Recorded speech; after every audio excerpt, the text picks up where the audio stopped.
কুরবানির জন্য রেডি হয়ে যাবে। কয় দাঁত? 4 দাঁত কেবল। কিন্তু এর বয়স কত? আমাদের নিজেদের গোয়ালেরই গরু। এর মা কি আছে এখন? এর মার দুধের রেকর্ড কত ছিল? 35 কেজি। এর বডি ওয়েট এখন কত আছে? হয়তো স্কেলে দিলে 50 কেজি আপ ডাউন হতে পারে। ওর মাথা তো বডির চেয়ে বড়, খেয়াল করেছি।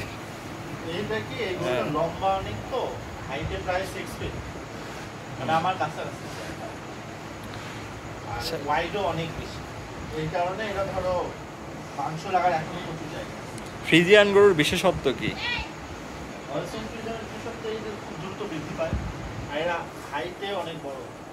অনেকেই এই যে সারা বছর কষায়ের কাছ থেকে অস্ট্রাল গরু খাওয়ার পরেও, হ্যাঁ অস্ট্রাল গরুই জবাই করা হয়, কিন্তু সারা বছর তোমার কষায়ের কাছ থেকে মানুষ অস্ট্রাল গরু খায়, বাট ঈদ আসলে কুরবানি ঈদে অস্ট্রাল গরুকে বিদেশি গরু বলে, দেশি গরু তখন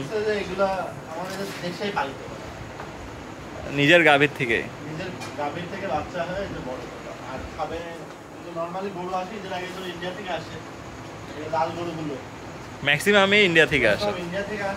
2-3 মাস পালে তারপর হয়ে যায় এগুলো দেশি গরু।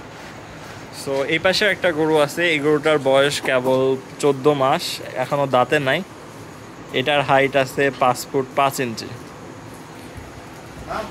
সো আমরা যারাই কোরবানি দিই চেষ্টা করব এরকম বাংলাদেশে পালিত হওয়া, জন্মগ্রহণ করা অস্ট্রাল গরু যদিও হোক, বাট এগুলো কিন্তু আমাদের দেশেই উৎপাদন হয়। সো হ্যাঁ, দেশি যেগুলো খাবার আমরা খাওয়াই, গমের ভুসি, ডালের গুঁড়া, ডালের ছাল, ধানের গুঁড়া। সো এই গরুগুলা কুরবানি দেওয়ারই চেষ্টা করব। আমরা এখন থেকে কুরবানিতে অস্ট্রাল গরু কিনে কুরবানি দেওয়ার সিদ্ধান্ত গত 2 বছর ধরে নিয়েছি, যেহেতু আমরা এগুলো গরু পুষি, আমাদের ডেইরি ফার্ম। সো আপনারাও চেষ্টা করবেন যে দেশে পালিত বড় বড়, অনেকেই খামারিরা দাম পায় না, খামারিদের দোষ আছে, কিছু ক্ষেত্রে অনেক দাম চায়, যা বিক্রি করবে তার থেকে অনেক। হ্যাঁ, এত বড় গরু তো